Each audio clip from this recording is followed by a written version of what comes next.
을 잡을지 참 고민을 많이 해야 되는데요. 이제 우리 앞에 이 시계가 놓여 있는데 중국이 9시 방향에 있다고 보고 미국을 3시 방향에 있다고 봤을 때 항상 이제 외교안보 전문가들은 인도는 시침이 12시 30분 방향을 보고 있고 일본은 2시, 호주는 2시 30분. 말하자면 12시가 이제 딱 정중앙이라고 했을 때 조금씩 미국과의 관계를 좀 중시한다. 일본은 더 많이 중시하는 거죠.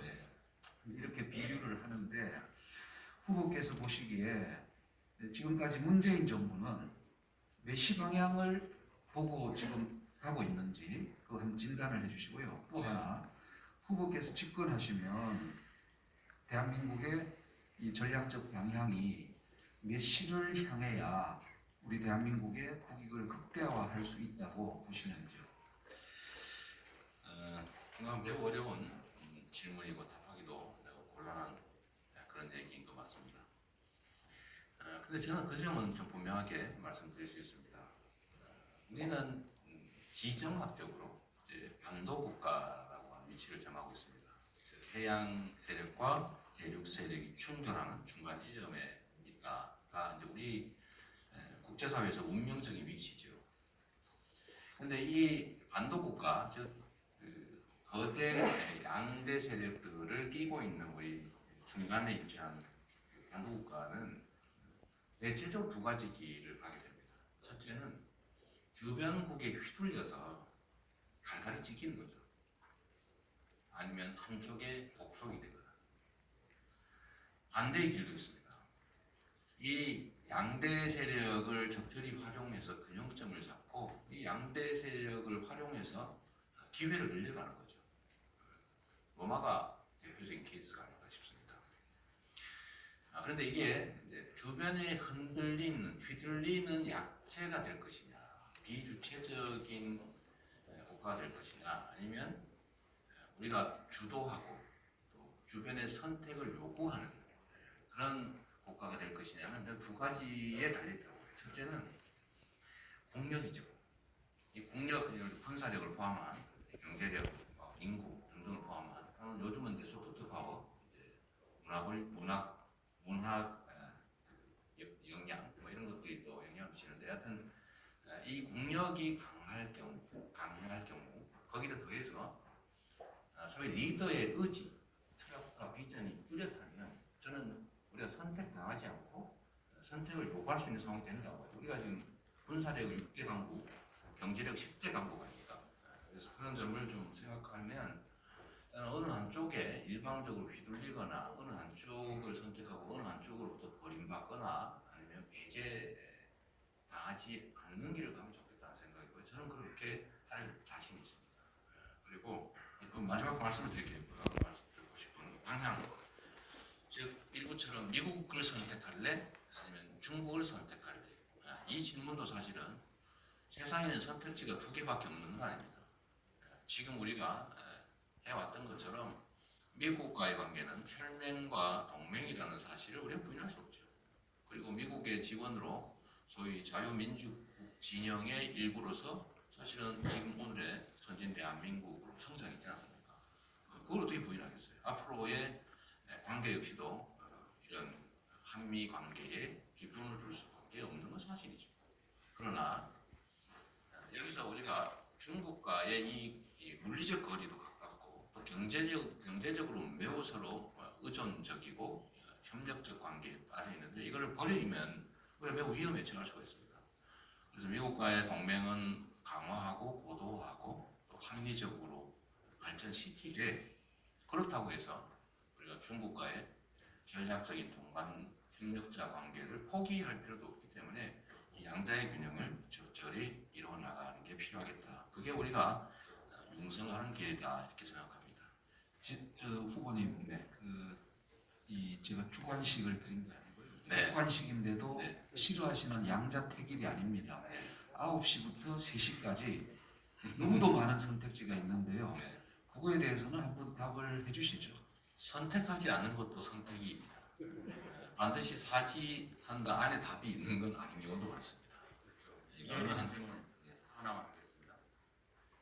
대통령께서는 그 해방 직후 미군을 점령군이라 된 표현을 네. 쓰신 적이 있는데 지금도 그렇게 생각하시는데 네. 또 하나는 주한미군 주둔에 대해서는 네. 혹시 어떤 생각이십니까? 이 주한미군의 성격은 시기에 따라서 완전히 다릅니다. 그러니까 대한민국 정부가 수립되기 전에 한반도에 진주한 소련군, 미군은 스스로 자기들을 점령군이라고 말했고 객관적 실체도 점령군이 맞습니다. 그걸 부인하면 안 되죠. 뒤섞으면 안 된다. 그거는 우리의 의지와 관계없이 들어온 외국 군대 맞죠. 그런데 대한민국 정부가 수립된 이후에 대한민국에 주둔하는 미군은 대한민국 정부의 요청과 합의에 따라서 합법적으로 미국의 이익만을 위해서가 아니라 대한민국의 이익과 미국의 이익을 함께 추구하는 관계로 합법적으로 우리가 원해서 진주하고 있는 것이죠. 이건 점령군이 아니죠. 동맹군이죠. 동맹군.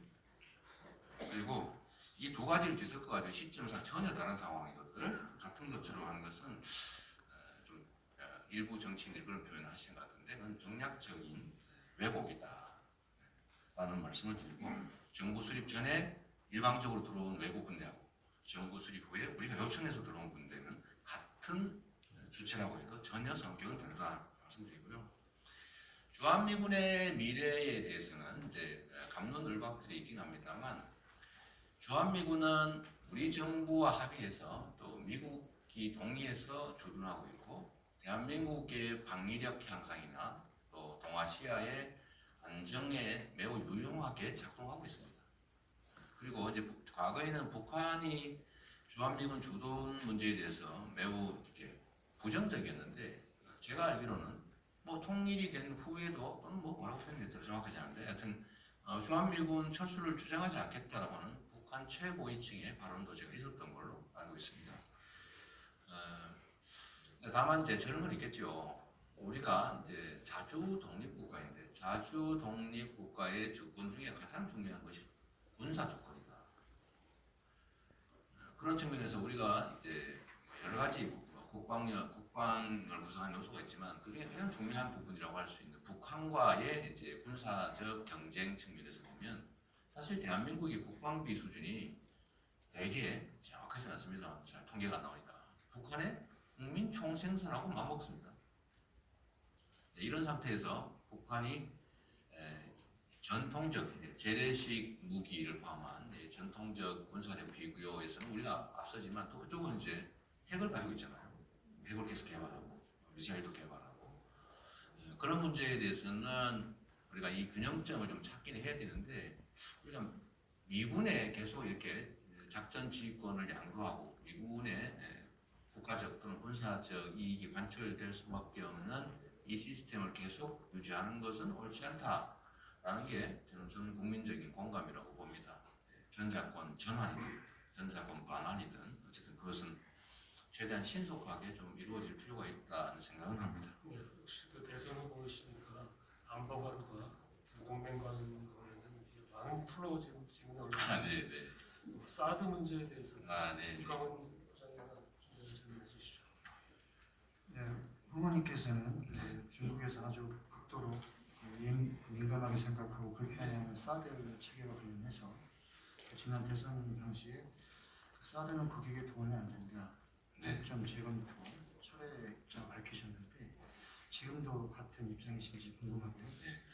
아울러서 현 정부 기조인 사드 추가 배치 불가, 또 미국 주도의 ND 체계 교착, 한미일 잠깐 두 번째 뭐라고요? 초과 배치 반대, 그다음에 한미일 군사동맹 불가. 이게 이제 현재 삼국 군사 동맹 불가. 네네. 이른바 사드 산불인데 네네. 여기에 대한 그 입장도 아울러서 궁금합니다. 정치적 판단도 그렇지만 일상적인 삶에서도 상황이 바뀌었는데 똑같은 생각을 계속하는 것을 우리 벽창호라고 합니다. 특히 이 유동적 국제 상황에 즉시 적응하고 또 가장 국익에 부합하게 유연하게 움직여야 될 외교 영역에서 벽창호적 태도를 취하면 정말 흥미를 가죠. 그래서 특히 이제 국제관계에는 현상이라고 하는 게 매우 중요합니다. 이상적이고 이론적인 상황도 중요하지만 현상에 대해 현상을 존중하죠.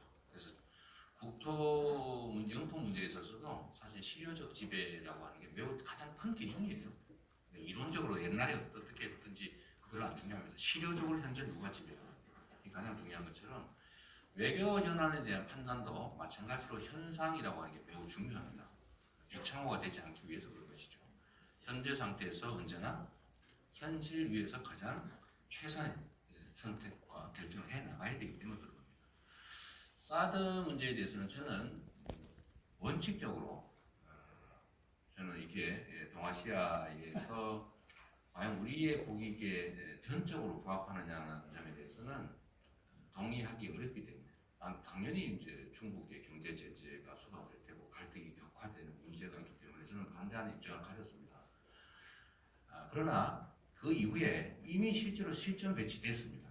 지금 상태에서 사드 배치를 반대 또는 철수를 원한다고 해서 우리 마음대로 철수할 수 없습니다. 그건 현실이죠. 철저히 현실에 기반해서 미래지향적으로 판단하는 게 정치인의 기본적인 자세라고 보기 때문에 이미 사드가 현실 배치된 이 상태에서는 추가 배치에 대해서는 우리가 충분히 검토하고 저는 추가 배치하지 않는 게 맞다는 입장을 가지고 있지만 이미 배치된 사드에 대해서는 우리가 수용하고 또 그 위에서 또 가능한 대안을 찾는 게 좋겠다는 생각을 합니다.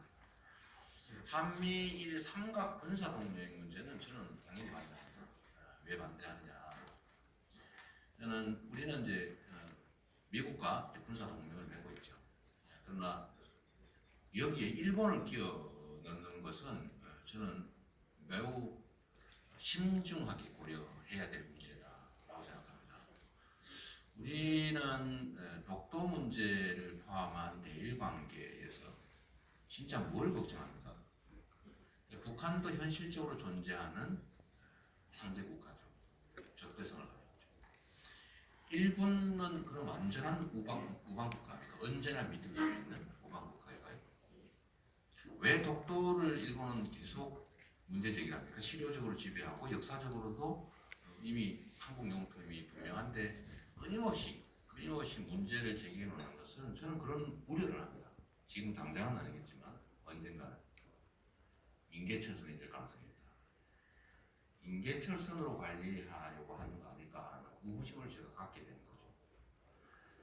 그래서 우리가 지금 당장 대적하고 있는 북한도 우리가 충분히 대비해야 되지만 일본 문제도 이 문제가 완전히 영토 문제나 아니면 과거 문제 이런 것들이 완전히 정리돼서 정말로 영속적으로 설린 교류 공존하는 관계가 된다면 모르되 현재처럼 영토 문제와 과거 침공 문제, 제국주의 침탈 문제에 대해서 저는 애매모호한 태도를 취하고 있는 점들을 고려하면 한미일 군사 동맹은 매우 위험할 수 있다라고 생각합니다.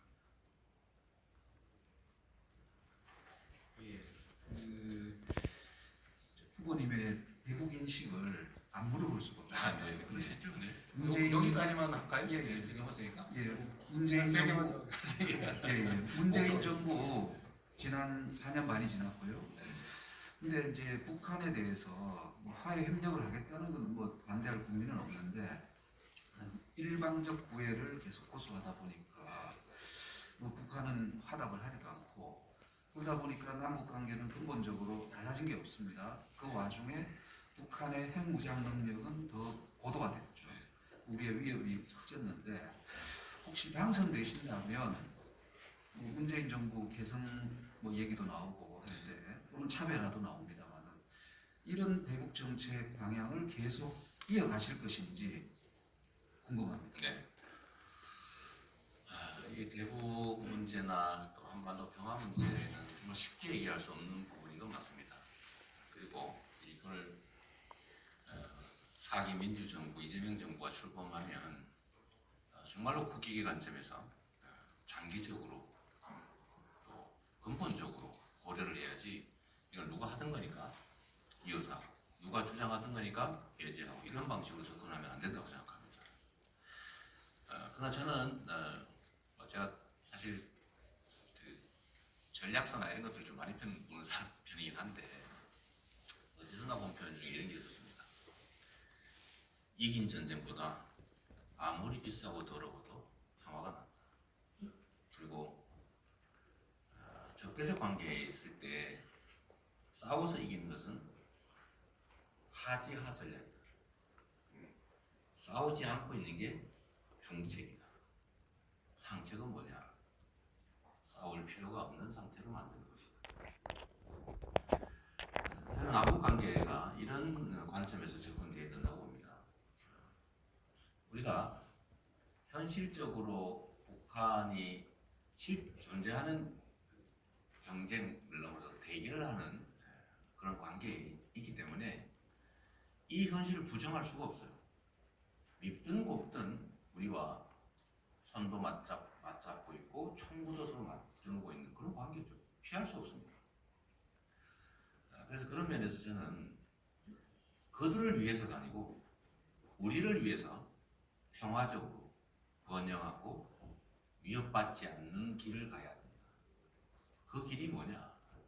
그 길이 저는 기본적으로 대화하고 소통하고 그들에게도 수용할 수 있는 길을 열어주되 그보다 우리가 더 많은 이익을 취할 수 있다면 그런 공존할 수 있는 방안을 찾아가야 된다라고 저는 생각하죠. 방법은 여러 가지 있겠죠. 주체도 여러 가지가 있겠죠. 과정도 여러 가지 있을 수밖에 없습니다. 그러나 큰 근본적인 방향은 그게 예를 들면 우리의 국익에 또 대한민국의 번영과 안정에 정말로 과격한 대응이 필요하다고 그것도 해야 되고 또 그게 아니고 우리가 약간 뭐 단기적으로 손해보는 것 같지만 장기적으로 이익되는 길이라면 그 길도 가야 되는 거죠. 그래서 저는 그 길 중에 하나를 제가 얼마 전에 제가 원래 비공개 모임이었는데 보도가 나가버렸더군요. 뉴욕타임즈 임원진들과 얘기도 그렇고 제가 미국의 군사안보 연구기관들과 그 이전에 대화한 것도 그렇고 최근에 이런저런 이유로 한반도 문제를 얘기할 기회가 많은데 제가 그때마다 그 말씀을 드립니다. 미국에게 이익도 되고 한반도 안정에도 도움이 되고 우리에게도 도움이 되고 북한만 손해보는 그런 정책은 실행이 불가능하다. 모두가 이익되는 길이 있을 거다. 그게 뭐냐? 저는 그렇게 생각하죠. 요즘은 다른 어떤 것보다도 경제 문제가 핵심입니다. 북한도 인민의 생존 문제 이걸 해결하지 못하면 존속하기 어렵죠. 핵무기, 미사일이 권력을 보장하기도 하지만 인민의 삶이 취약해지면 사실 그 더 위험한 거죠. 그래서 그러면 미국에게도 이익되고 미국은 군사 분계선 또는 안보 한계선을 북한을 넘어서서 두만 압록지까지 올리고 우리는 위협을 제거하고 북한은 경제를 살리고 또 다른 나라들은 투자의 기회를 얻는 이 국제 투자 국가라고 하는 큰 목표를 정해놓고 그 길로 가자. 그리고 정보가 공개되고 사회가 개방이 되면 위험성이 낮아지지 않습니까? 그리고 국제 투자가 이루어지면 함부로 부수기가 어려워지죠. 이게 결국은 중국도 동의하고 북한도 동의하고 중국도 동의하고 모두가 이익이 되는 계획일 수 있다. 다만 너무 이상적이죠. 너무 이상적이라 해도 우리가 바람직한 길이란 그 길로 가야 된다. 그래서 저는 평화를 보장하는 것은 기본적으로는 군사력이지만 근본적으로는 경제 문제라고 봅니다. 그래서 평화가 경제를 성장시키고 경제 성장이 평화를 보장하는 평화 경제 체제를 어떻게든지 만들어내자라고 하는 게 저의 초보적인 구상이라고 말씀드리겠습니다. 김희연